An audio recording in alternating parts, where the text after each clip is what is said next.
And should I wear it like this or other way around? Doesn't matter. Basically, point at you. It's fine. Okay.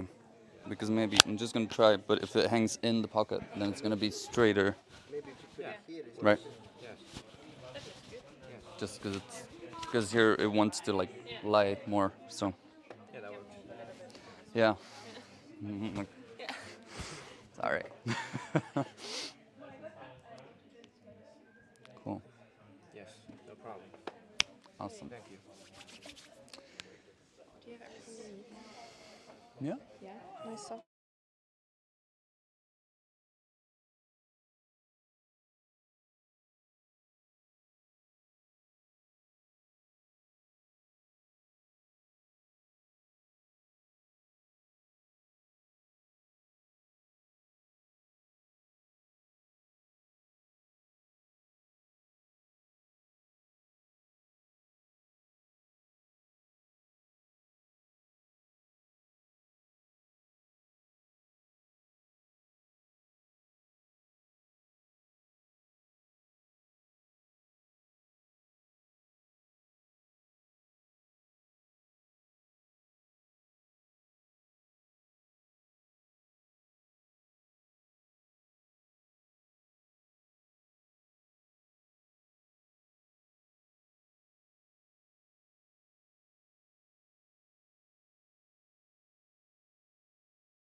who will who will explain a bit about Jappe and his background as a professional storyteller, which is really cool. And then at the end, we will have some time for questions. So yeah, if you have any during his lecture, please save it till the end. Yeah, and then I'll have some more practicalities before we go off to the next thing. But yeah, over to Ava. Okay, so I'm just going to quickly introduce Jappe and say a bit further what he actually does. So as you know, he's an international storyteller, and he graduated from the International School of Storytelling. And while he kind of spreads his stories in different places of the world, he also mainly focuses on the connection between elders and the youth. So he kind of creates a space in which the wisdom of elders can be shared through stories, while also giving the youth a chance to share their insights and wisdom. Yeah, he also came to YIP one week as a contributor, and he hosted a week about the art of storytelling. And for me, before I had Jappe, I was a bit like storytelling, that's kind of more something for children, and I wasn't really that convinced. But after that, I kind of really saw the power behind storytelling and how you can use it to change people's narratives, but still enjoy the process while doing so. So that was really interesting for me. And that also is the reason why it fits so perfectly into our theme. So as Emma already mentioned, the theme of the day is about narratives and stories that we hold about the outer world, and so of course also the people within the outer world. And therefore it can be used as a really powerful tool for connection, because you can kind of step into different perspectives and narratives while telling a story. So it kind of acknowledges the truth that like the real truth is an accumulation of endless different perspectives, and it's not only black and white thinking. And furthermore, also our narratives about the outer world is often really influenced by our own past and our wounds and what we experience. So storytelling can be really seen as a tool for healing and reconciliation to step over that, past. Exactly. So that's why I kind of see changing your narratives as the first step to kind of activate this lighthouse potential within us. And that's also why it's the first lecture of this week. I think I covered everything, so yeah, thank you. So Jappe, now we can hand it over to you. Hold your lecture. Please welcome Jappe. Thank you.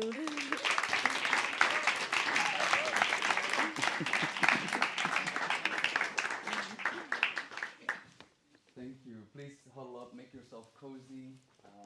Can you hear me well in the back? I have one. Oh, yeah, I have my. Thank you. Can you hear me well in the back? Everyone who's sitting there? Awesome. Great. Nice. Okay. It's going to be so nice. Okay. Before I start, I have 3 really cute and really nice friends that were trusted to me today. And the 3 little Red Riding Hoods that opened the day gave it to me. And I would like to give them to 3 of you for now. I would like to get them back, just to be clear, so that, that they don't feel lonely while I'm telling the stories. Otherwise, they're just kind of sitting next to me. So is there anyone who would like to take care of my little pig? Yeah, okay. It's fairly quick. And my little fox somewhere. Okay. And my last one, my little otter. Thank you. Nice. Okay.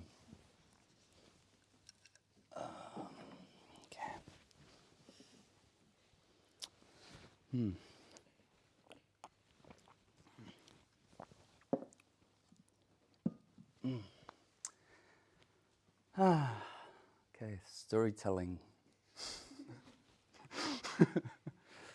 Wow. The night I arrived here, I was lying in my bed for the first night, and I just couldn't sleep. And I didn't really know why I couldn't sleep. I wasn't stressed, I wasn't, feeling uncomfortable, was lying in this super peaceful room.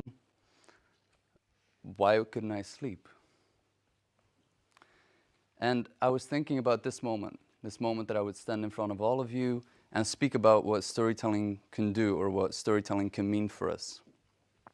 And I knew right away that I'm a visitor of this place. I'm not from here. I didn't grow up here. I don't know what it's like when the sun rises after there almost hasn't been sun for a very long time. I don't know what it's like to walk on the fjord when it's frozen solid. It's not a part of my world. So if I wanted to come with stories and tell stories, first I had to take time and sit with the land. And I was thinking about this and saying, yes, I need to take that time. And all of a sudden, it was as if there was this voice saying to me, so you mean that you want to take time to sit with the stories of this land and you're going to wait till tomorrow morning? And like this little small slap in the face, they said, you better go. Okay, so I stood up and was somewhere 2 o'clock at night. I put on my jacket, put on my shawl, put on my shoes, and I started walking towards the fjord. And I walked towards the fjord. And there I played flute, which is the first thing I always do, just to acknowledge the place and to thank the place that I can be here, and that I can tell stories. And yeah, once I'd done that, I started walking. And if you have the fjord, like from my perspective, you look out on the fjord, and you have the blue house there, and you walk a little bit further, there's this quite big rock. So I sat on that rock for I don't know how long. And it looked as if I was sitting on the frozen fjord, even though I wasn't. And I could just hear all the sounds of nature, all the sounds of the forests. Because they were telling the stories, not me. They were telling the stories, and I had to sit there and I had to listen. Otherwise, I could not stand here today. And after that time, after receiving many stories at that moment, I got back, and that's when I fell asleep peacefully again. And that's what I would like to start with, just acknowledging this place. Acknowledging the people that live here. Acknowledging where all of you are from. Maybe you were born here, right on this land. Maybe you weren't. Maybe you've traveled very far to arrive here in this group of people, to share this experience at this moment right now. And I want to acknowledge you as a person. I want to acknowledge where you come from. I want to acknowledge all the people that are standing behind you right now at this moment, supporting you, holding you, loving you. I want to acknowledge all their stories that they are carrying at this moment. I want to acknowledge your story that you have gone through personally. No one else can tell it like you. That's why all of you are already storytellers. I want to acknowledge the people from this place and their children. Their children who run around here and play, who can get their first impressions of the world in this land. I want to acknowledge their smiles, their laughter, their bravery, their adventure, their boldness, the stories that they just have. You know, they're walking around with it and they're saying, you want a story? You want a story? I've got tons of stories.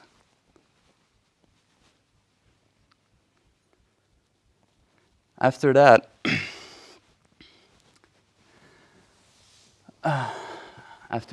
I went for a walk just about an hour ago. Because I feel if I don't go and sit with nature, if I don't listen, then I cannot tell. Before we can be storytellers, we have to become story listeners first. We've got 2 ears and 1 mouth. Let's use them in those proportions. And as I was walking, I don't know how you call it, but there are these beautiful little hills right next to the hospital. and they were covered with snow. As I was walking through the snow and I could hear it cracking beneath my feet, there was this old man, and he was cutting, I don't know, young trees. He had this beautiful white silver hair and his nice like warm cap, and there was some kind of fire that came from his eyes. I don't know who it is. As I said, I don't live here. And he looked straight at me and he said, "Are you from Yip?" I said, "Kind of." And the first thing he said was, "I support Yip." Okay. Awesome. But actually what he meant underlying that is, I support our youth. And the next thing he said was, I'm preparing all this wood, old wood, dead wood, yeah, and we're making this huge pile. In the future, we're going to have a huge, huge fire, and we're all, they're going to make the fire. And then I walked away. We shook each other's hands, and I walked out of there.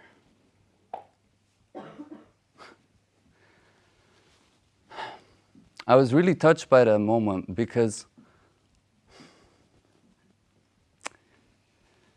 the thing is, at that moment I was meeting an elder, and I can say this as youth because I still am youth. I was meeting an elder who was preparing and doing the work for me, for us. No one was seeing him doing the work. No one was applauding because he was preparing the fire.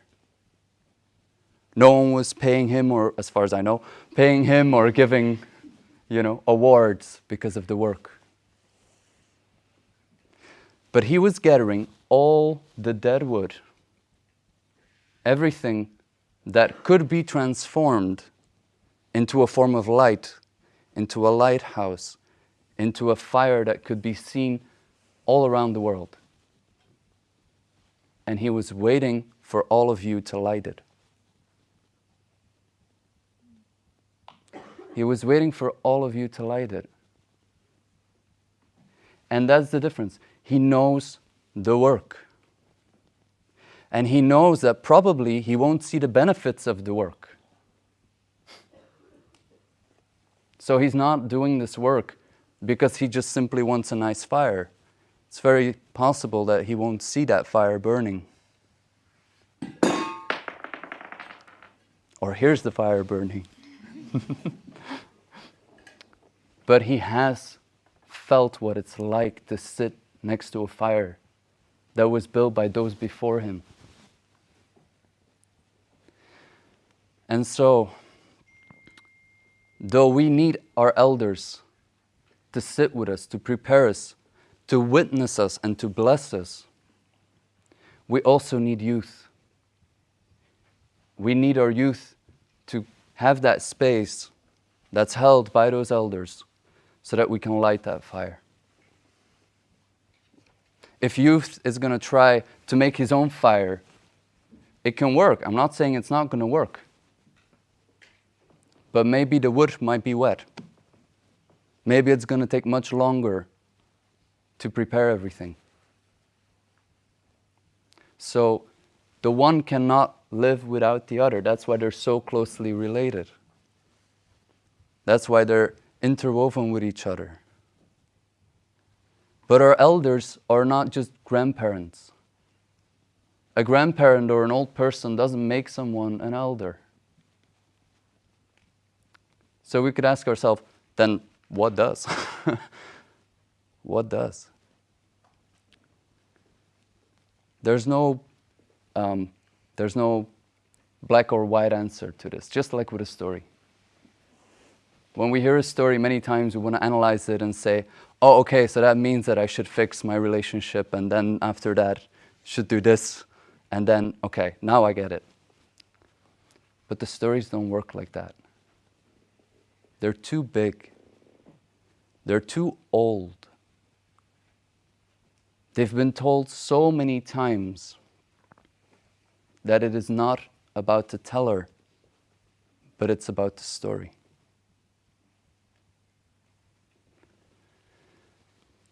So, to come back to elderhood, in my experience, the elder is the one who is willing to sit in his community, bring up the fire that is not necessarily wanted for youth, and eventually, of course, for the whole village. The difference is that they're willing to challenge you, they're willing to test you. Not because they want to mess with you, so to say, but because they want to challenge you and prepare you. And to me, each story is an elder. When we hear a story, it's entrusted to us, to that teller, and he can offer it to the people. So when he offers his story to the people, it's a gift and it's a blessing.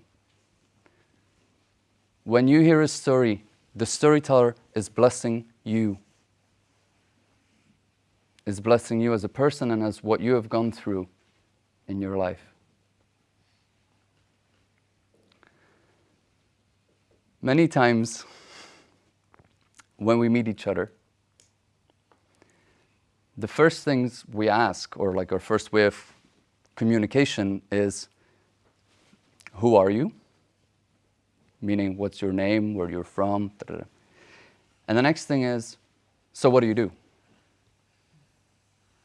I find that so interesting. It's like, I wonder if maybe it's instinct.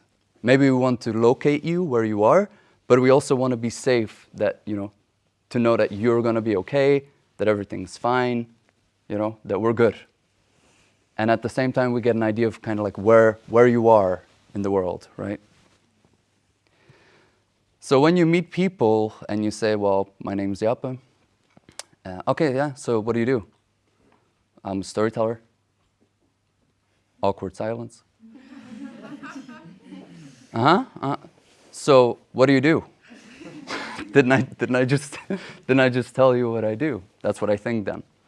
I had a great suggestion yesterday. Maybe you should say professional storyteller. I'm really gonna try that. Maybe it gives some more credibility, And because many times it's hard to listen to stories. It's very hard to be willing to sit and listen to someone who's gonna tell a story that doesn't make logical sense, that is not gonna give you any benefit immediately or logical benefit, that creates a space where your logic will be shut off for a while, a space where we want to kind of ignite your imagination and ask the question, what if? What if you're magical? What if there are monsters somewhere inside of you that you haven't met yet, that are too big to face? What if? I think in this time, with such a big challenges, we need stories more than ever. They're just as vital to us as air. Maybe we don't notice it every time. Maybe we don't think about it all the time. But before we were born, there were stories. They were there. When we are gone, there will still be stories. So this puts us in a certain space of humility and respect towards the story when we tell the story. There's a certain honor that comes with it. And when I work with elders from different cultures who are supporting me so that we can create this space where youth and elders can meet, every single time they say two things. One, it's not about the teller, it's about the story. Two, that when they found out that they were, that it was decided that they would be trained as storytellers or as elders, we wouldn't celebrate, we would run. And there's a very good reason for it. I was working with a storyteller from Scotland, and he lives way high up in the Isle of Skye. And as far as I know, he's the last Shenechi, which is basically the keeper of his oral tradition. And he was raised as a storyteller from the age of 4 years old, when his grandfather would put him on his knee, would tell him a story, and then our little 4-year-old had to tell it back to the grandfather. It's so beautiful and so cute in a way, but the grandfather would look at his grandchild and say, that was good, but it was not exactly the way I told it. Tell it again. So it's one thing to tell it because we like to tell a story. It's another thing when we're holding a tradition and holding the stories of our people, of our tribe, of all our ancestors. And we are, so to say, kind of the point of the spear, the point of the spear in battle that's ready to bring all of that out. So even though we are telling the story, it are our ancestors speaking. It are our characters from the stories that are speaking. It is the land itself, through our voice, that's vibrating towards your hearts. Because when the story comes to a space, it doesn't intend to fight you intellectually or to be smart. The stories are too big for that. So, for example, there's another tradition bearer that I work with, and she is raised in the traditions of the Jewish people. And the kind of storyteller that they had were called drutzilas. And drutzilas were raised by their grandmothers in all the stories, the traditional stories of the Jewish people.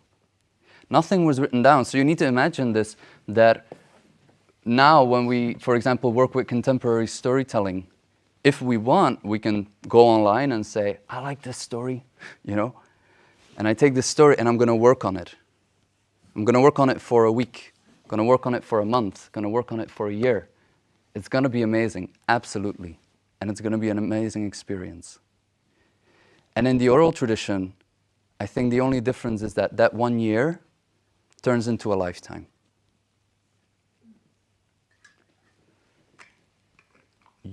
If you would be in such a tradition, you need courage. You really need strength in order to be willing to sit with that, because the storytelling will become one of the most powerful forms of healing. So in order to offer that healing through our stories, you have to be willing to sit in the dark, to sit with Baba Yaga, to sit with the monsters, to sit with all those aspects of stories that we don't want to look at. If we look at our world around us, it is not collapsing, but it's not fully rising at the same time. Both is happening at the same time. It's not black or white. It's both at the same time. And that's what we find with stories. Is there any one of you who has ever heard of Medusa? Yeah, okay. Medusa is a monster in Greek mythology. Her hair exists out of snakes, and her eyes are so fierce that if you look into her eyes, you turn to stone right away. In less than a second, you're turned into a statue. It's such a powerful image. You can't get around that. You can't write her a note and say, I'm sorry, but I'm quite sensitive. Can you maybe, give me a break for today? You can't get around it, right? In the same way, we can't get around climate change. We can't get around war. We can't get around discrimination. We can't get around the major conflicts that we are living through in this world. And with Medusa, there are two things that are quite interesting. The first is that if we want to meet her for whatever reason, or if we think we can conquer her, we need a tool. We need some form of mirror or a shield so that we can still face her or still see her. Yeah? We don't run away from her at all. But we can look at her from a new perspective and a new angle, which will help us to continue. Because if you have been at the front line, being it as an activist, being it as a feminist, being it as anyone who's really at the front line of a cause, after some point, if you've been doing it for a year, every single day, you will burn to ashes at some point. And that's what you need, that image. And you keep there's a certain respectful distance between you and between Baba Yaga or between Medusa. Because the difference is that she's frightening, but that's not a cause to hate her, for example. Storytelling can be that mirror. The other reason to mention Medusa is because, have you ever heard her story?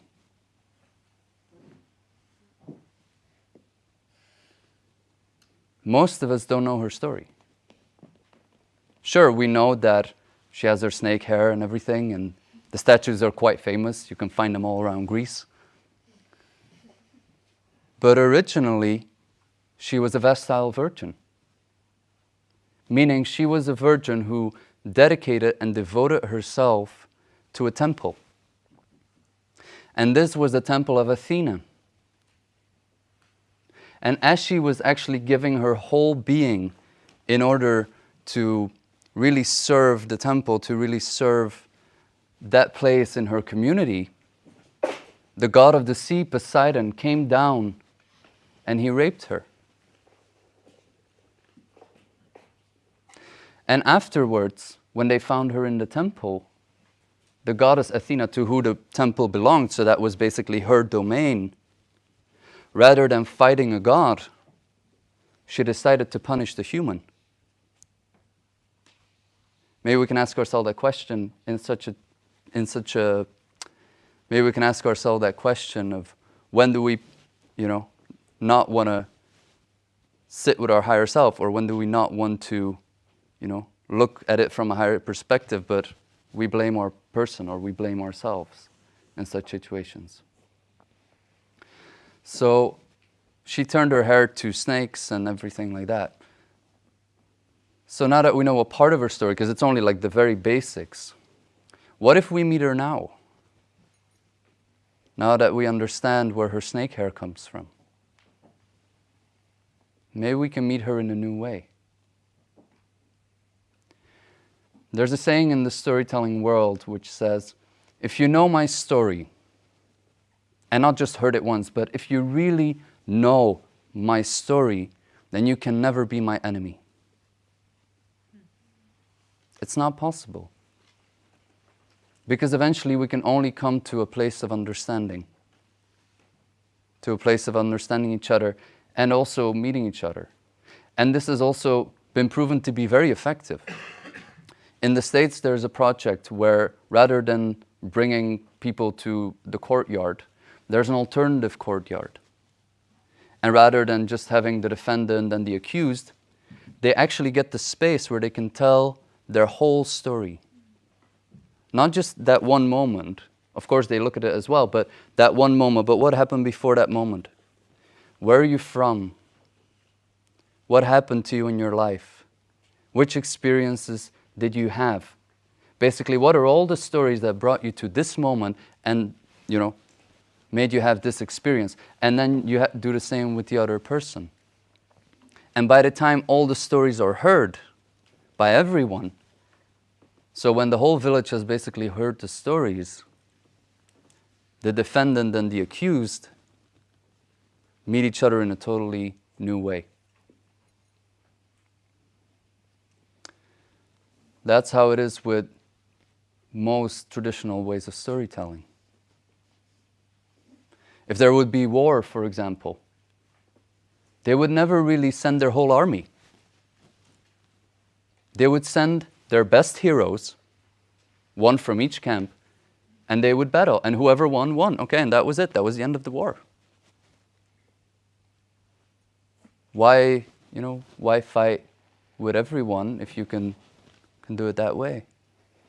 In the Jewish tradition, there's a story where, to take Medusa as an example, so if there's a rape experience, where all the women of the tribe come to the woman who has been raped, and they sing her soul back into her body. Again and again, again and again. That's powerful stuff. That's the stuff of stories.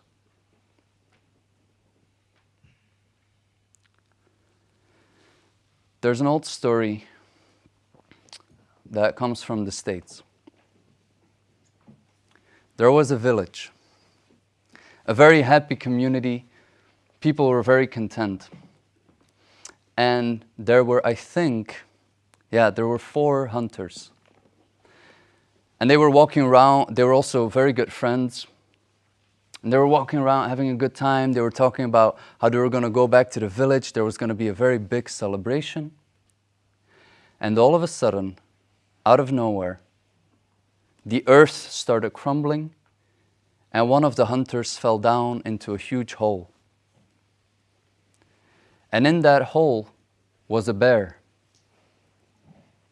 A huge bear, growling, snarling, "Rah!"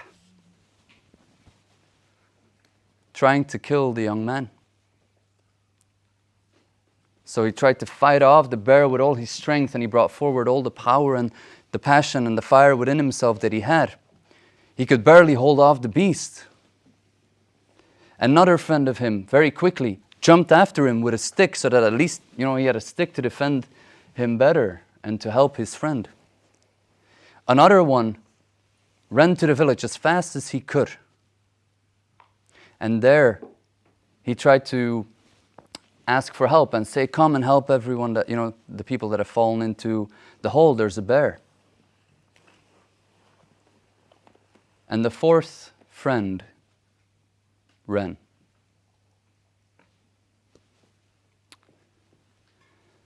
After a long time, the village arrived. They stood around the circle. All together, they threw ropes into the hole, and they pulled out the 2 young men. After they were pulled out, they returned back to the village. And in silence, very quietly, the man who had run away also returned. That night, the chief decided that everyone would come together in a circle and that the stories would be heard about what happened. And so the chief stood up and he went to the first man. He said, "Tell me your story. What happened?" "Well, I was walking, just having a great time, and all of a sudden, out of nowhere, I fall into this hole and a bear is standing right in front of me. I was never so scared in my life. I've never been so scared. I've seen a lot, but this was something different. Something much bigger than myself. And I tried to fight, but I had nothing. There was no weapon, there were no people, there was nothing I could do. But I tried to fight this bear. And that's until my friend started helping me and until all of you pulled us out. And without all of you, we wouldn't have been here probably." And so the chief took out a beautiful blanket And it was a blanket that was woven with beautiful colors and beautiful patterns. He held it in front of him and said, "This blanket is the blanket of community. It shows that this is where you belong. It shows that you're loved. It shows that this is where you're from and that you'll always be a part of us. This shows that we witness you, that we see you, and that we celebrate you. This is our blessing." And he gave him the blanket. So next, the other young man started sharing his story. "I saw my friend falling and I knew I had to help him immediately, so I took the first branch I found and I jumped after him." I can imagine the chief thinking, "God, that's pretty crazy," but also what a lot of courage, you know, to put yourself, like to stand behind the person that needs you at that moment. And so he stood up, he took a blanket with the exact same pattern, held it in front of him, saying, "This is the blanket of community. It tells where you're from, it tells who you are. It shows that this is where you belong, that we see you, that we celebrate you, that we love you, and that we bless you." And he gave him the blanket. He moved on, went to the third person, and he told his story. "The first thing I did was just run to you and come back so that we could all save them together." And again, he took a blanket, same patterns, same color. "This is the blanket of community. It shows that this is where you're from and where you belong. It shows that you're loved, that you're witnessed, that you're celebrated, and that you're blessed." And then he moved to the fourth friend, and there was this very deep silence that came over everyone. The young man was sitting there and he didn't want to face it. He didn't want to face his community. On one part of his shoulders, there was the shame pressing on him. On the other, there was grief. So the chief nevertheless asked, "What is your story?"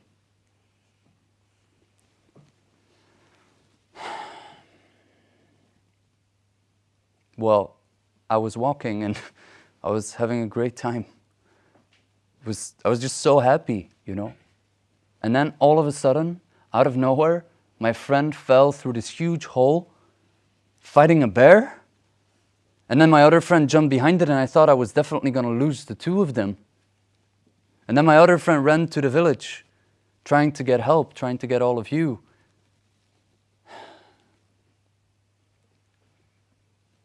I was afraid. I was really afraid. There was no one. I did not know what to do. I did not know where to go. And I ran. And it's been very hard to come back."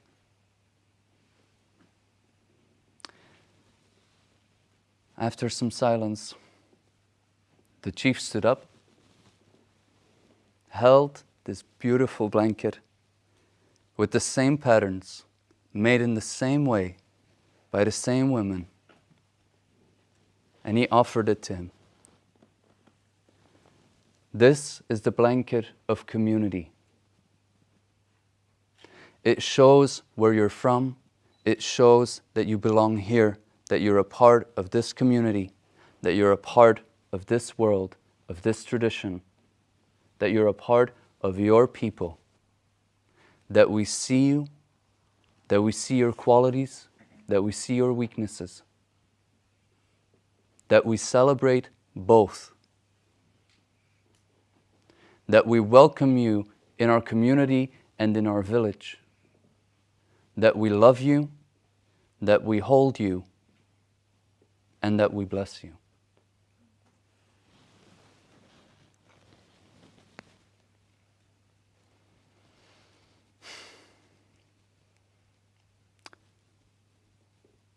Yeah. Our stories can be our invisible blankets. And each and every single one of you deserves that blanket. Your story is the most beautiful, the most challenging one we will hear. And you will be the best storyteller for it. So I ask you, it's really an invitation. Tell your stories. Tell your stories for yourself, tell your stories for your community.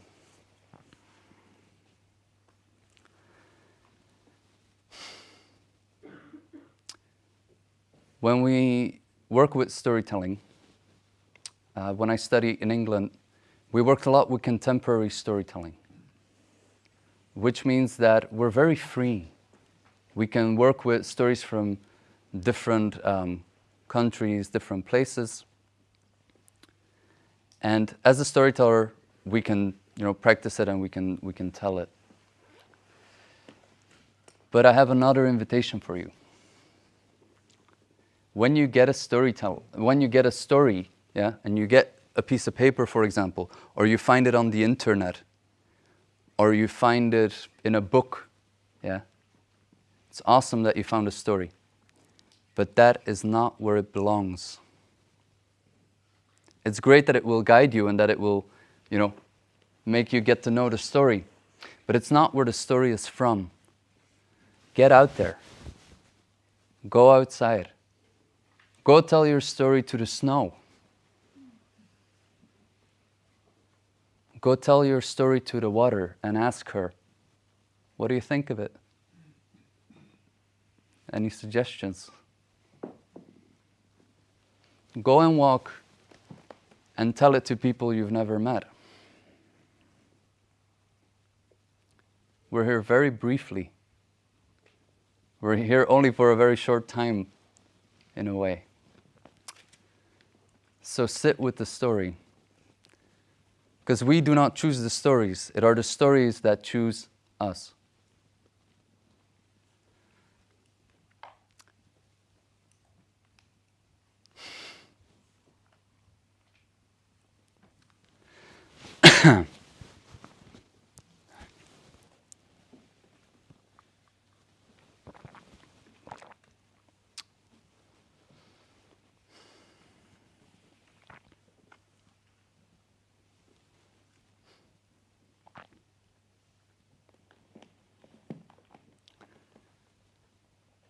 We have a small saying as well in the storytelling world that there can never be enough silence.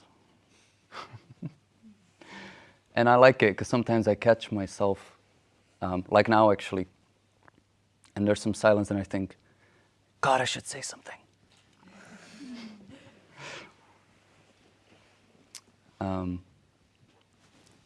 But to give a very practical example of that, one of my elders, who's a Maori elder, he always says that as he was growing up with his grandmother, he would listen.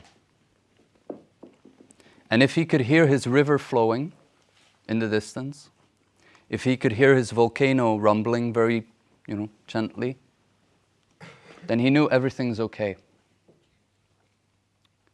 But if he couldn't hear them, then he knew he had to get out of the house and he had to run with his grandmother. Because that would mean either the volcano would erupt, or that would mean the water would start coming. And the first time I heard this was quite counterintuitive in a way. That if we don't hear something, that's when we actually should, take action. And maybe it's counterintuitive because it really asks us to fully listen. Yeah.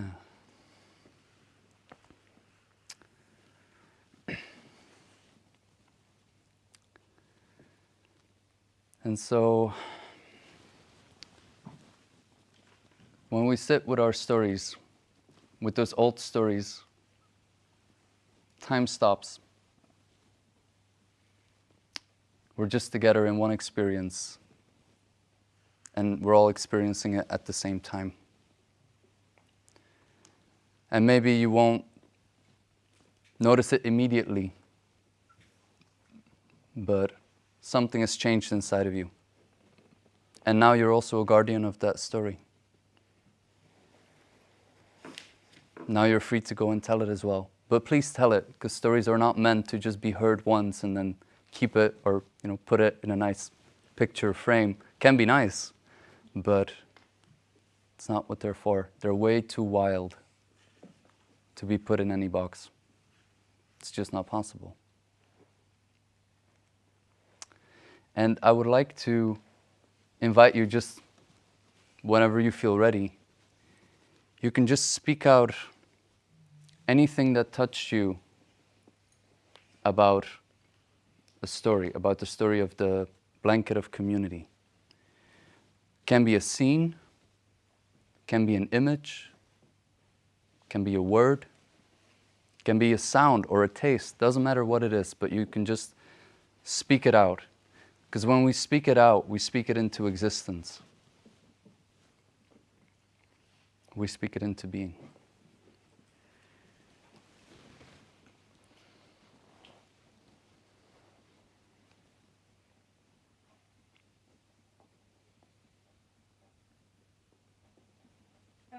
If you really know my story, you can never be my enemy.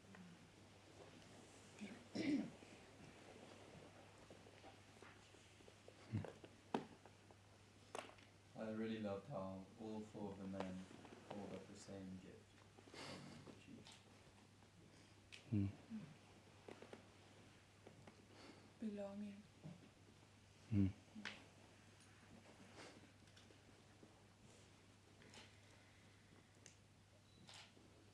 I'm yearning for that blanket. You're yearning for the blanket. Yeah. Yeah. I thought there was no way for the fourth man to tell a story that kind of would grab me, but the story grabbed me, what the fourth man taught me and told. And yeah, it touched me. Mm. Mm.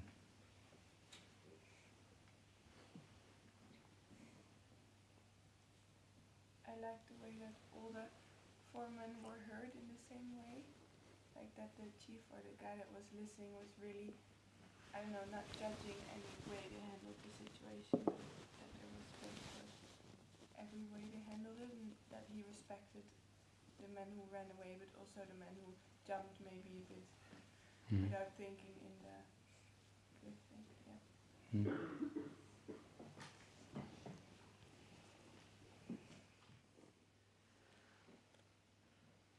What really touched me was that this blanket, like seeing it with all the colors and the patterns and how the thread is woven by like a human hand, and it's like it's an object and it becomes so much more, and it's about the craft and the beauty of that, and how that old like cultural object and things made by hand is holding more than it's actually made of or something. So it becomes much more than just its pieces, and it's always that's something new, and hear something about that.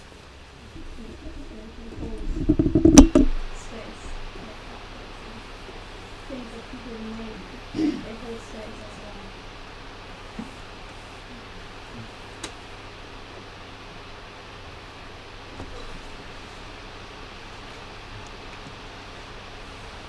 Was that the story of the fourth man? I understood that really the story is the thing that if you tell it truthfully, that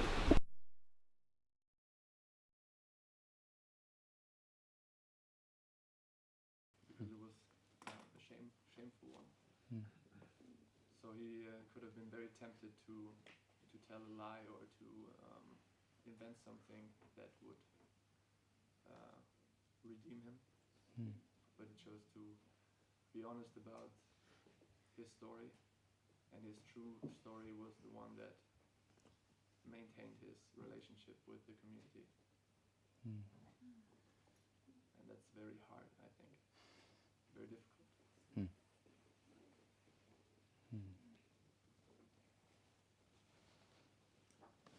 I also was thinking about the fourth man, and when I first heard about the bear, I was thinking, oh, what if that would be the monster in me? If I'm thrown in the pit with the monster in myself, then maybe the best thing is to walk away from the monster and just say no, thank you. Yeah. It's interesting. Makes me think of, what would the bear story be? Where would he? Yeah, kind of like, I don't know. How does he come into that hole? Like, I don't know. Yeah. Where would he be from? Where's his blanket of community? And like, yeah. Yeah. Maybe an invitation is also that, like, for example, to take Baba Yaga or something, we want to say she is, she's just bad, right? Baba Yaga is this wicked witch who's going to eat you in a second, which is true, which is what that's her job, basically. But she's not just black, right? It's not darkness alone. It's both. Because she takes life, but she also gives life. Otherwise, she wouldn't be there, right? But it's easier to say, that they're separate things necessarily. Yeah. Coming to the end of our time together, at least for the lecture. And I would like to leave you all with just a small song of the flute. Just this little flute, which I made since I was about 12, and it was another elder of mine from the Choctaw and Miwok Nation who taught me how to make those flutes.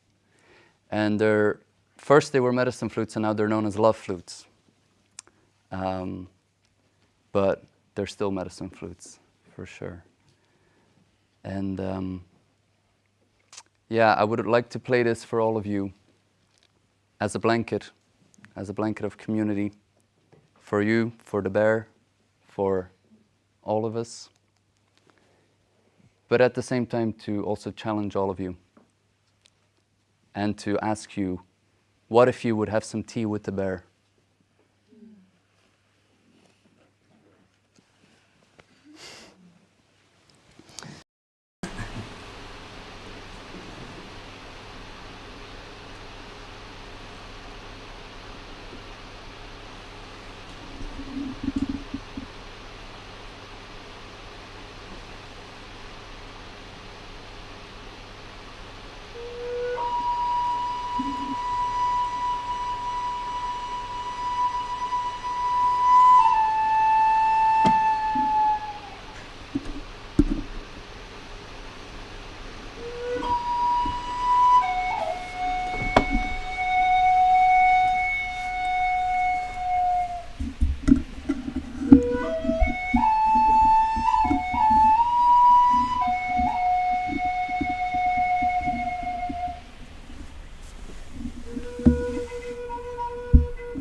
That was amazing. I feel like Thank for me you. it's really inspiring how you kind of connected it to every individual personally, but also made it clear that it's not about the individual. So it's, yeah, I really like that.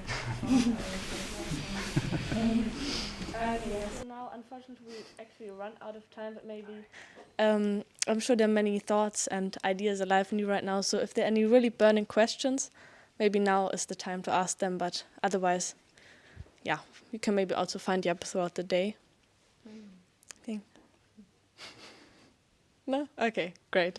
Then okay, now Annika is gonna announce a few practicalities. I'm just gonna hand it over to you. Yes.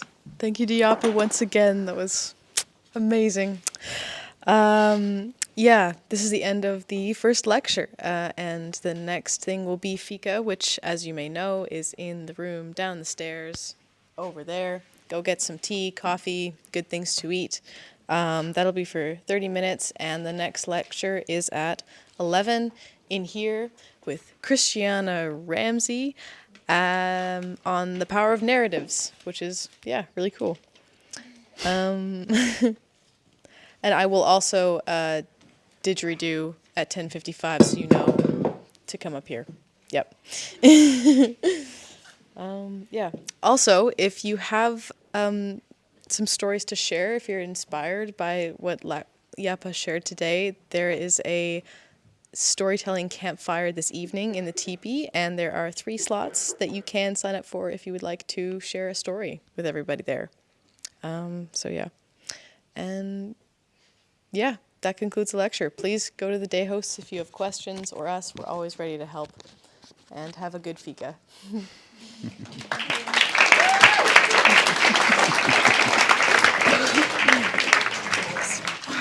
How are you?